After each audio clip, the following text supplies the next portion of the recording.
আপনার পিসিকে রাজনীতি থেকে অবসর নেওয়া করান, আগামী 26-এর বিধানসভা নির্বাচনে কন্টেস্ট থেকে বিরত রাখেন এবং জগন্নাথ ধামে পাঠিয়ে দেন দীঘায়। তাহলে আমি কথা দিচ্ছি বাংলার মানুষের কাছে, আমি আগামী দিনে কোনো সিটে লড়াই করব না।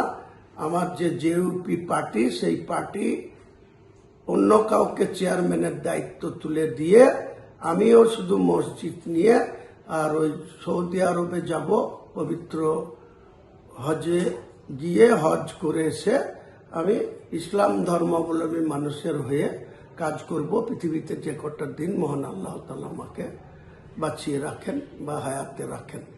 তাই আপনাকে আমি এই পরামর্শটা দিলাম। আপনার অনেক দিনের বাসনা যে আপনি পিসির পরে আপনি বাংলার মুখ্যমন্ত্রী হবেন, তা পিসিকে ভালোই জগন্নাথ ধামে পাঠিয়ে দেন। যেদিন আপনি ঘোষণা করবেন, আপনার পিসি যেদিন অল ইন্ডিয়া তৃণমূল কংগ্রেসের চেয়ারম্যান পদ ছেড়ে দিয়ে আর বাংলার মুখ্যমন্ত্রীতে বসবো না, কাজেই আমি আর ভোটে লড়বো না, এই ঘোষণা করবেন।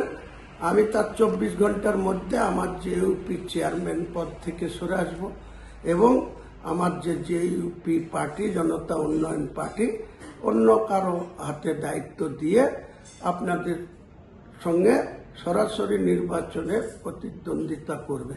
আর আপনি বাংলার মানুষের কাছে কত গ্রহণযোগ্য সেটা শুধু ভিসি করে বড় বড় কথা বলে কোনো দরকার নাই।